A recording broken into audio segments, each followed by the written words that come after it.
Hello बच्चों, आज हम पढ़ेंगे class 10 geography lesson number 3 water resources. आज का टॉपिक है आपका rain water harvesting. Rain water का मतलब होता है बेटा बारिश का पानी। हार्वेस्टिंग का मतलब होता है कलेक्ट करना, इकट्ठा करना और फिर बाद में उसको अलग अलग पर्पसेस के लिए इस्तेमाल करना। जैसे कि एग्रीकल्चरल फील्ड में जाएंगे तो उसको इरिगेशन के लिए काम में ले सकते हैं, घर के कामों के लिए या फिर पीने के लिए भी। ठीक है, चलिए स्टार्ट करते हैं। Many thought that given the disadvantages and rising resistance against the multipurpose project, यानी कि डैम्स के बारे में आपने पढ़ा लास्ट वीडियो में। अगर नहीं पढ़ा तो उसे ज़रूर पढ़ लीजिएगा कि उसके कई सारे डिसएडवांटेजेस है। क्या डिसएडवांटेजेस है? एक तो वो एक्वेटिक लाइफ ख़राब कर देता है, हमारे इकोलॉजिकल सिस्टम ख़राब कर रहा है। ठीक है, लोगों को एक जगह से दूसरी जगह डिस्प्लेस कर दिया जाता है और काफ़ी महंगा भी है। इतने सारे नुकसान है उसके। लेकिन वाटर को तो मैनेज करना है, तो कैसे कर सकते हैं? रेन वाटर को हार्वेस्ट करके भी हम क्या कर सकते हैं? पानी का इस्तेमाल कर सकते हैं। Rain water harvesting system was a viable alternative both socio economically and environmentally. Viable का मतलब होता है बेटा बेस्ट, यानी कि सबसे बेस्ट तरीका है। अगर हम डैम्स को रिप्लेस करेंगे तो सबसे बेस्ट क्या है आपका? रेन वाटर हार्वेस्टिंग है। एक तो वो इकोनॉमिकली काफ़ी सस्ता है। ठीक है, आपको डैम बनाने में करोड़ों रुपए लगते हैं, इसमें कोई ज़्यादा खर्चा इसके अंदर आता नहीं है और ये हमारे एनवायरनमेंट को किसी भी तरीके से नुकसान नहीं पहुंचा रहा है। ठीक है, in ancient India along with the sophisticated hydraulic structure, आपने पढ़ा कि एंशियंट इंडिया में क्या करते थे? सोफिस्टिकेटेड यानी कि काफ़ी एक्सपीरियंस के साथ हाइड्रोलिक स्ट्रक्चर्स बनाए जाते थे। There existed an extraordinary tradition of rain water harvesting. साथ में ये भी ट्रेडिशन था कि हम क्या करेंगे? बारिश के पानी को कलेक्ट करेंगे, उसको यूज़ करेंगे। ठीक है, people had in depth knowledge of rainfall. जो एंशियंट इंडिया के जो लोग थे उनको काफ़ी नॉलेज थी रेनफॉल के बारे में कि कब बारिश होने वाली है। ठीक है, और सॉइल टाइप की, किस टाइप की सॉइल है, इसमें पानी को एब्जॉर्ब किया जा सकता है या फिर नहीं किया जा सकता है, इन सब चीज़ों की भी उनको बहुत नॉलेज थी। इसलिए वो क्या करते थे? रेन वाटर हो गया आपका, ground water, river water, flood water, सबको क्या कर लेते थे? बचाने की कोशिश करते थे और फिर बाद में उसको अलग अलग पर्पसेस के लिए इस्तेमाल करते थे। सबसे अब हम पढ़ेंगे रेन वाटर हार्वेस्टिंग सिस्टम। हमने जाना कि रेन वाटर हार्वेस्टिंग सिस्टम क्या होता है। अब किस तरीके से वो करते थे, तो अलग अलग जगह पे अलग अलग तरीके से रेन वाटर को हार्वेस्ट किया जाता था। सबसे पहले हम पढ़ेंगे गुल्स एंड कुल्स। ठीक है, गुल्स एंड कुल्स क्या होता है बेटा? In hills and mountainous region people build diversion channels like guls and kuls. जो हिली एरियाज होते हैं वहाँ पे क्या करते थे लोग? जैसे वेस्टर्न हिमालयस हो गया, वहाँ पे गुल्स एंड कुल्स बनाते थे। गुल्स एंड कुल्स क्या होते हैं? जैसे कि आपकी पहाड़ों को खोद के ऐसे सर्कुलर टैंक्स बना देते थे और फिर इन टैंक्स में से डाइवर्जन चैनल्स निकाल दिया करते थे। जैसे नहरें सी बना दी जो आपकी कहाँ जाएंगी? सीधी की सीधी आपकी एग्रीकल्चरल फील्ड में इरीगेशन के लिए इस्तेमाल करेंगे इस पानी को, या फिर घर के कामों के लिए भी क्या करते थे? यूज करते थे। Himalaya for agriculture, house hold sources etcetera, कई सारे कामों के लिए यूज करते थे। तो ये था आपका first rain water harvesting system. अब हम नेक्स्ट पढ़ते हैं। नेक्स्ट है आपका बेटा roof top rain water harvesting, यानी कि छत पे बारिश के पानी को इकट्ठा करना और फिर उसको यूज करना। Rooftop rain water harvesting was commonly practice to store drinking water, particularly in Rajasthan. सबसे ज्यादा ये कहाँ पे की जाती थी? राजस्थान में की जाती थी, ताकि पीने के पानी को स्टोर कर ले, कम से कम पीने के पानी की कमी ना हो राजस्थान जैसे इलाके में। सिर्फ वही नहीं किया जाता, जहाँ पे भी शॉर्टेज होगी वाटर की वहाँ पे हम इसको रेन वाटर हार्वेस्टिंग सिस्टम को अपनाते थे। और रूफ टॉप उसमें से सबसे ज़्यादा एक तरीके से आप कह सकते हैं फेमस था। ठीक है, तो steps of rain water harvesting कि रूफ टॉप से हम कैसे हम रेन वाटर को हार्वेस्ट कर सकते हैं, ये उसके स्टेप्स है। Roof top rain water is collected using a PVC pipe. इसे देखिए, जैसे कि क्या करते थे? बारिश हुई तो ये छत पे क्या कर लेते थे? पानी को इकट्ठा कर लिया करते थे। इसे बोलते हैं पीवीसी पाइप, जो नॉर्मली आपके घरों में होता है। तो इस पीवीसी पाइप से पानी को क्या करा जाता था? एक पहले ये यहाँ पे ऐसे लगा लेते थे, ये पानी को फिल्टर करने के काम आता था। ठीक है, ये हौदी सी है, इसके अंदर ईंट और सैंड्स भर लेते थे। जब पानी से ऊपर से कोई भी कचरा आएगा तो वो यहाँ रुक जाता था। देन उसके बाद एक सम्प होता था, जैसे एक टैंक हो गया, इसके अंदर इस पानी को भर लेते थे मतलब यूज के लिए, इमीडिएट यूज के लिए यहाँ पे भर लेते थे। देन उसके बाद जो भी अगर ये ओवरफ्लो हो जाता था तो वो एक्स्ट्रा पानी होता था वो कहाँ पे चला जाता था? हैंडपंप के थ्रू अंडरग्राउंड चला जाता था, जमीन के अंदर। और फिर बाद में जब ये गर्मी का सीजन आएगा, पानी खत्म होने लगेगा, सम्प का पानी खत्म हो जाएगा, तो उसके बाद हैंडपंप के थ्रू उसमें से क्या कर लेते थे? अंडरग्राउंड में से वाटर निकाल लिया करते थे। सेम यही होता था क्या, कभी कभी क्या करते थे? हैंडपंप ना बना के वेल बना लिया करते थे, कुएं। और फिर बाद में इसका फायदा यह है कि अंडरग्राउंड वाटर रिचार्ज हो रहा है, अंदर का जमीन का जो पानी है वो खत्म नहीं होता था। और बाद में जब भी जरूरत होती थी तो फिर कुएं से खींच के इस पानी को निकाल लिया करते थे। ठीक है, अब देखिए roof top rain water is collected using a PVC pipe के थ्रू उसको कलेक्ट करते थे, filter using sand and bricks, और सैंड और ब्रिक्स की मदद से क्या करते थे, उसको फिल्टर यानी कि साफ कर लेते थे। Underground pipe takes water to sump for immediate use, फिर सम्प में ले जाया करते थे। सम्प का मतलब होता है हौदी, ठीक है, वो जो हौदी सी बना रखी थी उसके अंदर भर लिया करते थे। Excessive water from the sump is taken to the well, और जब ये पूरी फुल हो जाती थी तो उसका जो एक्स्ट्रा पानी होता था वो कहाँ चला जाता था, वेल यानी कि कुएं में, या फिर हैंडपंप के पाइप के थ्रू अंडरग्राउंड चला जाता था। Water from the well recharge the underground, और फिर क्योंकि जमीन के अंदर पानी जा रहा है तो वो अंडरग्राउंड वाटर को क्या कर रहा है, रिचार्ज कर रहा है। अंडरग्राउंड वाटर का लेवल अप हो रहा है, ऊपर की तरफ आ रहा है। Take water from the well later, और बाद में जब सम का पानी खत्म हो जाएगा तो उस वेल में से पानी निकाल के उसको यूज कर लिया करते थे। ये है सेकेंड। अब आता है आपका third, inundation channels. Inundation channel क्या होता है बेटा, जैसे आपकी ये रिवर है, ठीक है, ये बह रही है, लेकिन जब बारिश होती थी तो फ्लड आ जाती थी, दूर दूर तक फ्लड आ जाती थी। तो लोग क्या करते थे कि यहाँ पे ना इनंडेशंस यानी कि गड्ढा बना लेते थे ये रिवर के साइड साइड में, ताकि जब बाढ़ आए तो बाढ़ का पानी सारी तरफ ना फैल के इन गड्ढों में भर जाए, और जब वो वापस से अपने कोर्स में जो रिवर है उसका पानी, जब बारिश खत्म हो जाएगी वापस से पानी रिवर के अंदर चला जाएगा। तो ये जो इनंडेशंस बनाए थे, जो गड्ढे बनाए थे, इसमें पानी जो इकट्ठा हो गया उसको इस्तेमाल करते थे। यहाँ से छोटी छोटी चैनल्स बना लिया करते थे जो एग्रीकल्चर फील्ड में जाएगा, और फिर उसको इरीगेशन के लिए इस्तेमाल में ले लिया करते थे, ठीक है। In the flood plain of Bengal people developed inundation channel to irrigate their field, ठीक है, और ये कहाँ पे किया जाता था, बंगाल में की जाती थी। नेक्स्ट आता है आपका खादिन एंड जोहाद्स। खादिन एंड जोहाद ये आपका फोर्थ है। इन arid and semi arid region, सूखा जहाँ बिल्कुल सूखा पड़ गया या थोड़ा बहुत सूखा है, agriculture field was converted into rainfed storage. तो वहाँ पे क्या करते थे, एग्रीकल्चर फील्ड जैसे कि आपकी फील्ड है उसमें गड्ढा खोद लिया करते थे 2 से 1.5 मीटर तक के अंदर, ठीक है। अब उस गड्ढे में क्या कर लेते थे, पानी भर लेते थे। पानी भरने के बाद वो पानी जब सूख क्या जमीन के नीचे चला जाता था, और फिर जब वो पानी थोड़ा बहुत बचा है एक्स्ट्रा होता था तो वो निकाल देते थे 2-3 महीने बाद, और 2-3 महीने के अंदर सारा का सारा पानी सीप हो गया। तो फिर उस कीचड़ जैसी मिट्टी में वो क्या करते थे, बीजों को बोया करते थे। अब जब बीज बो दिए, जब तक वो क्रॉप क्या है हार्वेस्ट नहीं की जाएगी तब तक वो पानी उसको आराम से जमीन के नीचे से मिलता रहता था, ठीक है। देखिए मैं आपको दिखाती हूँ।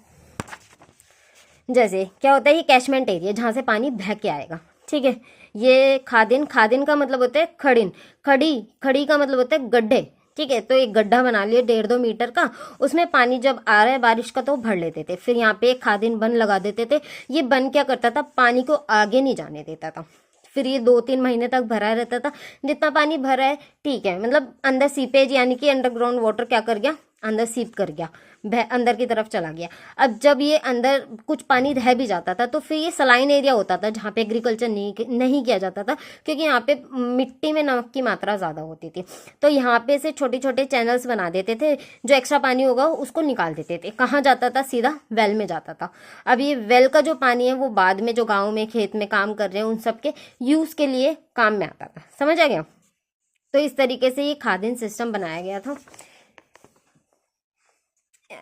Structure that allow the water to stand and moisture the soil, मतलब पानी उसके अंदर भरा रहता था तो सॉइल क्या हो जाती थी, मॉइस्चर यानी कि दलदली गीली गीली मिट्टी के अंदर पानी आ जाता था। लाइक द खादिन्स इन जैसलमेर, इस सिस्टम को खादिन कहा जाता था जैसलमेर के अंदर, and johads in the other part of the Rajasthan, और राजस्थान के अदर पार्ट्स में उसको जोहाड्स कहा जाता था। समझ आ गया। तो ये कुछ सिस्टम थे जो रेन वाटर को हार्वेस्ट करने के काम में आते थे। अब नेक्स्ट देखते हैं। नेक्स्ट आपका some example of rooftop rain water harvesting, यानी कि छत पे पानी को इकट्ठा जो किया जाता था वो कहाँ कहाँ पे किस किस तरीके से किया जाता था, ये उसके एग्जाम्पल्स हैं, ठीक है। Tanks and tankas for storing drinking water, यानी कि बड़े बड़े टैंक बना दिए जाते थे ताकि बारिश के पानी को पीने के लिए इस्तेमाल किया जाएगा, पहले स्टोर किया जा सके फिर उसको इस्तेमाल किया जा सके, ठीक है। In the semi arid and arid region of Rajasthan, particularly in Bikaner, Phalodi, Barmer, ये कुछ जगहें हैं जहाँ पे टैंक्स बनाए जाते थे बड़े बड़े, ठीक है। Almost all houses tradition had underground tanks और टंकास फॉर स्टोरिंग ड्रिंकिंग वाटर। आपको यहाँ के हर घर में, लगभग हर घर में क्या देखने को मिलता था, टैंक्स बने होते थे। The tank could be as large as a big room, ये छोटी मोटी हौदी सी नहीं बना देते थे, इतने बड़े बड़े टैंक बनाते थे जैसे कि एक कमरे के जितने। जैसे आप जानते ही होंगे राजस्थान में बहुत बड़े बड़े घर होते, तो एक बड़ा रूम, ठीक है, कितना बड़ा room, one household in Phalodi had, एक एग्जाम्पल ले रखा है फलोडी का कि वहां पे एक टैंक है, क्या है 6.1 मीटर तो डीप है, 2.47 मीटर लॉन्ग है और 2.44 मीटर क्या है वाइड, यानी कि एक बहुत बड़े हॉल के जितना इतना बड़ा टैंक है। ठीक है, द टैंक वो part of the well developed roof of rain water harvesting system and were built inside the main house और कोर्टयार्ड। तो ये जो टैंक बनाए जाते थे, जैसे आपका घर होगा, ठीक है, तो इस घर के अंदर की तरफ ही क्या है कोर्टयार्ड में आपके टैंक बना दिए जाते थे और काफी बड़े बड़े अंडरग्राउंड भी बना देते थे। ठीक है, अब इसमें पानी भर लिया करते थे और बाद में जब पानी नहीं होगा तो उसको यूज करते थे। They were connected to the sloping roof of the houses through a pipe, वही जैसे आपके रूफ है वहां से रूफ से कनेक्ट कर देते थे अंडरग्राउंड और फिर सारा पानी क्या हो जाता था उन टैंक में चला जाता था। फिर rain falling on the rooftop would travel down the pipe and was stored in these underground tankas. ठीक है, क्या कि रूफ से पाइप कनेक्ट करते थे और सीधा का सीधा पानी कहाँ जाता था, आपके अंडरग्राउंड टैंक्स में जाता था। The first spell of rain was usually not collected, जो पहली बारिश होती थी उसको कलेक्ट नहीं किया जाता था, as this would clean the roof and the pipe. तो वो किस लिए, जैसे कि सालों से बारिश नहीं हुई है, पूरे एक साल होता है उसमें बारिश नहीं हुई है तो मिट्टी वगैरह जम जाती है, तो क्या होता था छत की भी सफाई हो जाती थी, पाइप की सफाई हो जाती थी, इसलिए पहले पानी को क्या नहीं किया जाता था, स्टोर नहीं किया जाता था। The rain water from the subsequent shower was then collected, और उसके बाद की जितनी भी बारिश होगी उसको पूरा का पूरा कलेक्ट कर लिया जाता था। The rain water can be stored in the tanks will the next rainfall make it, जब तक अगली बारिश नहीं होगी और जो अभी जो हमने पानी भरा है वो इतना नेक्स्ट बारिश ना होने तक वो इस्तेमाल में लेते रहते थे और उसका इस्तेमाल करते रहते थे। This is the reliable source of drinking water, और ये सबसे बेस्ट तरीका था पानी को इकट्ठा करके इस्तेमाल करना। When all other sources are dried up, particularly in the summer, जब समर में सारे के सारे साधन खत्म हो जाते थे पानी के, तब यही जो टंकाज में पानी होता था इस्तेमाल किया जाता था। रेन वाटर और पार्लर पानी, रेन वाटर मतलब प्योरेस्ट फॉर्म ऑफ वाटर, तो पार्लर का मतलब भी होता है प्योर, और पानी तो है ही, यानी कि प्योर पानी as commonly refers to in these part is consider the purest form of the natural water. तो राजस्थान जैसे इलाके में इसको क्या कहा जाता था, पार्लर पानी, प्योर फॉर्म ऑफ नेचर जो हमें पानी दे रहा है। ठीक है, नेक्स्ट आपका Many houses constructed underground rooms adjoining the tankas to beat the summer heat as it would keep the room clean। ठीक है, कई लोग क्या करते थे, मतलब ज्यादातर लोग यही करते थे कि जहाँ पे टैंक है ना उसके बराबर में एक बड़ा सा रूम बना दिया करते थे। टैंक में जो पानी है वो क्या करता था, वो उसके आसपास के कमरों को ठंडा रखता था। अब जब यहाँ पे रूम बना देते तो वो गर्मी में आराम से लोग क्या करते थे, रह पाते थे, रूम को भी कूल रखता था। ठीक है, today in western Rajasthan the practice of rooftop rain water harvesting is to decline. Decline का मतलब होता है खत्म होना, कि अगर आप आज देखेंगे तो बहुत ज्यादा लोगों ने क्या कर दिया है, ये टंकाज बनाने खत्म कर दिए हैं। क्यों? क्योंकि इंदिरा गांधी कैनल की वजह से हर घर को अच्छा खासा अमाउंट में पानी मिल जाता है, इसलिए उन्हें टेंशन ही नहीं है अब, तो इसलिए वो rooftop rain water harvesting system को नहीं अपनाते हैं। But some houses still maintain the टंकास since they do not like the taste of tap water. ठीक है, लेकिन अगर आप देखेंगे तो फिर भी कुछ लोगों ने अभी भी ये टंकाज मेंटेन किए हुए हैं, क्योंकि उनको टैप वाटर पसंद नहीं है, टंकी का जो पानी आता है इंदिरा गांधी कैनल से वो उनको पसंद नहीं है, उसका टेस्ट पसंद नहीं है। ठीक है, जैसे आप मान लीजिए 10 में से 2 लोग आज भी क्या करेंगे, 10 में से 2 घर आज भी क्या करेंगे, इस पानी को इकट्ठा करते हैं, रेन वाटर को इकट्ठा करते हैं। अब थर्ड एग्जाम्पल, 2 एग्जाम्पल पढ़े हैं ना आपने, अब आप थर्ड देख। अब नेक्स्ट आता है आपका गेंदाथुर विलेज का एग्जाम्पल, कि यहाँ पे भी रूफटॉप रेन वाटर को क्या किया जाता है, इकट्ठा किया जाता है, कलेक्ट किया जाता है। इन गेंदाथुर ए रिमोट बैकवर्ड विलेज, कि बैकवर्ड विलेज है, मतलब हाँ यहाँ पे अभी इतनी ज्यादा डेवलपमेंट हुई ही नहीं है। इन मैसूर कर्नाटका, मैसूरू कर्नाटका में एक छोटा सा विलेज है जिसका नाम है गेंदाथुर। यहाँ पे install in their household roof top rain water harvesting, हर घर में आपको देखने को मिलेगा कि लोगों ने rooftop rain water harvesting systems बनाए हुए हैं। क्यों? अपनी नीड को पूरा करने के लिए, क्योंकि यहाँ पे भी पानी की बहुत कमी है। Nearly 200 household have installed this system and the village has earn the rare distinction of being such in rain water. ठीक है, कम से कम 200 घर है वहाँ पे, और ऑलमोस्ट सभी घरों ने क्या कर रखा है, वहाँ पे रेन वाटर हार्वेस्टिंग सिस्टम बना रखा है, इसलिए इसकी एक अलग से डिस्टिंग, मतलब कि एक अलग सी रेपुटेशन बनी हुई है कि ये कितना अच्छा गांव है जो नेचर हमें पानी दे रहा है उसको इकट्ठा करके अपनी पानी की कमी को दूर कर रहा है। ठीक है, Gendathur receives an annual precipitation of 1000 mm मतलब millimetre and with 80% of collection efficiency and every houses can collect and use about 50,000 litre of water annually. मतलब कि यहाँ पे 1000 मिलीमीटर में बारिश होती है, बहुत ज्यादा नहीं हो रही है, नॉर्मल सी बारिश हो रही है, ठीक है, बल्कि कमी है, तो उसका वो 80% क्या कर लेते हैं, कलेक्ट कर लेते हैं और फिर बाद में उसको यूज करते हैं। अगर एक घर की बात की जाए तो पूरे साल में एक घर 50,000 लीटर पानी इकट्ठा करता है और फिर उसको आराम से पूरे साल यूज करता रहता है। अगर एक घर 50,000 कर रहा है तो 200 घर अगर इसको कलेक्ट कर रहे हैं तो लगभग 10,000 लीटर क्या किया जाता, 10 लाख लीटर पानी को क्या कर लिया जाता है, कलेक्ट किया जाता है और फिर बाद में उसको यूज किया जाता है, ठीक है। तो इसलिए इसकी एक अलग सी रेपुटेशन बन रखी है। Rooftop rain water harvesting is the most common practice in Shillong Meghalaya, ठीक है। गेंदाथुर में देखा और भी कई जगह, जैसे कि मेघालय में भी इसका इस्तेमाल किया जाता है। ये थर्ड एग्जाम्पल है आपका एक तरीके से, ठीक है। It is interesting because Cherrapunji and Mawsynram situated at the distance of 55 kilometre from Shillong. आप देखेंगे कि चेरापूंजी और मॉन्सिनरम जहाँ पे सबसे ज्यादा वर्ल्ड में सबसे ज्यादा बारिश होती है, ये शिलोंग से सिर्फ 55 किलोमीटर दूर है। यहाँ पे इतनी बारिश हो रही है और शिलोंग में पानी की बहुत ज्यादा कमी है, ठीक है। Yet the capital Shillong face acute shortage of water.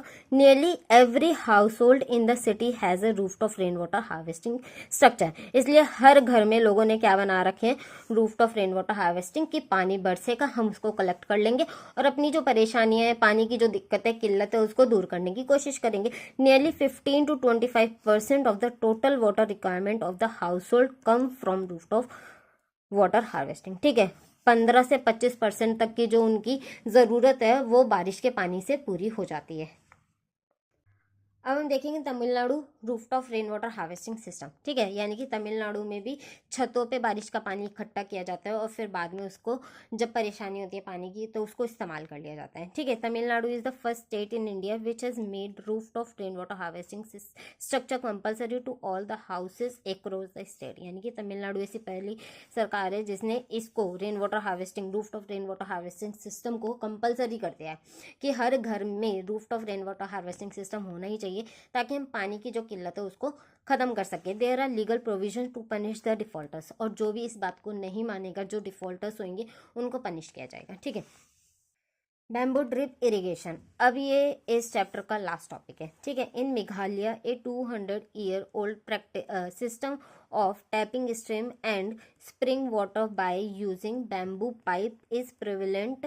About 18-20 liter of water enter the bamboo pipe system, get transported over 100 of meters। यानी कि ये 200 साल पुराना एक ट्रेडिशन है कि क्या करते हैं, बैम्बू को बीच में से काट लेते हैं। जैसे आपका बैम्बू है, ये इसको इस तरीके से क्या कर लेते हैं, काट लेते हैं, पाइप की शेप में बना लेते हैं और 18 से 20 लीटर पानी क्या करते हैं, ट्रांसपोर्ट कर लेते हैं एक जगह से दूसरी जगह, मतलब एग्रीकल्चरल फील्ड तक। जैसे मैं आपको दिखाती हूँ कि इस तरीके से क्या करा है, ये पाइप को 2 हिस्सों में काट लिया है ऐसे ऊपर से, ठीक है। अब यहाँ से पानी क्या करेगा, ट्रांसपोर्ट होता हुआ नेक्स्ट पाइप में जाएगा, फिर यहाँ से यहाँ, और फिर खेतों में जब तक ये आएगा तो ऐसे छेद कर देते हैं, ऐसे ड्रॉप्स, मतलब ऐसे छेद कर दिए ताकि जो ड्रॉप है जिस भी प्लांट को चाहिए उसको पानी इजीली अवेलेबल हो जाए, ठीक है। तो फाइनली रिड्यूस 20-80 ड्रॉप्स पर minute at the site of the plant. जहाँ पे भी पानी चाहिए प्लांट को, उसको हर मिनट 20 से 80 ड्रॉप्स क्या रहता है, मिलता रहता है, थोड़ा पानी, जैसे कि आपकी ड्रिप इरिगेशन होती है। Bamboo pipe are use to divert perennial spring on the hill top, ठीक है। अब जैसे कि ये हील है आपकी, यहाँ से पानी बहता हुआ आ रहा है तो वो फिर ग्रेविटी से आ रहा है, उसको, उसके लिए आपको कोई मशीन मोटर लगाने की कोई ज़रूरत नहीं। Hill top to the lower reaches by the gravity, ठीक है, ग्रेविटी का इस्तेमाल करते हुए। The channel section made of bamboo divert water to the plant side where it is distributed into branches। Pipe को क्या कर देते हैं, मतलब प्लांट तक पानी को पहुंचाने के लिए क्या करते हैं, पाइप को ऐसे अलग अलग ब्रांचेस उसकी बना देते हैं, ठीक है। Then distribute into branches again made into the pipe in the different form, अलग अलग फॉर्म में बना देते हैं। The flow of water into the pipe control by manipulating the pipe position, ठीक है। पाइप की अलग अलग पोजीशन से हम पानी का डाइवर्शन क्या कर सकते हैं, कंट्रोल कर सकते हैं, किस दिशा में ले जाना है वो हम अपने अकॉर्डिंग देख लेते हैं। पाइप को इस तरीके से बांध के, the pipe passes a road they are taken high above the land. ठीक है, अगर यहाँ पे लैंड आ गया है तो लैंड में से तो पाइप को नहीं ले जाएंगे, आने जाने का रास्ता है, तो क्या कर देते थे, ऐसे हाई अबव ले जाते थे और इस तरीके से फिर पानी को डाइवर्ट कर देते थे। ठीक है, reduce channel section and divert unit are use at the last stage of water application. ठीक है, जैसे जैसे रिड्यूस पानी का जो सेक्शन था वो भी जैसे डाइवर्जन चैनल क्या कर देते थे, कम करते चले जाते थे। जब पानी जहाँ पे पानी पहुँचाना है वो स्टेज आने वाली होती थी, the last channel section enable water to be drop near the root of the plant. और जहाँ पे हमें पानी पहुँचाना है ना, वहाँ पे सिर्फ इतना ही पानी पहुँचता था कि एक ड्रॉप क्या कर सके, 1 मिनट में 20 से 80 ड्रॉप तक एक प्लांट को मिल सके। यानी कि पानी बहुत भाव से नहीं आता था। ड्रिप इरिगेशन प्रोसेस ये मेघालय में 200 साल पुराना था। तो ये आपका टॉपिक पूरी तरीके से खत्म होता है, पूरा चैप्टर आपका खत्म हो गया है। तो आई होप आपको ये वीडियो पसंद आई हो। वीडियो पसंद आई हो तो प्लीज़ वीडियो को लाइक करें, चैनल को सब्सक्राइब करें। नेक्स्ट वीडियो में हम इसके क्वेश्चन आंसर करेंगे। Okay, thank you.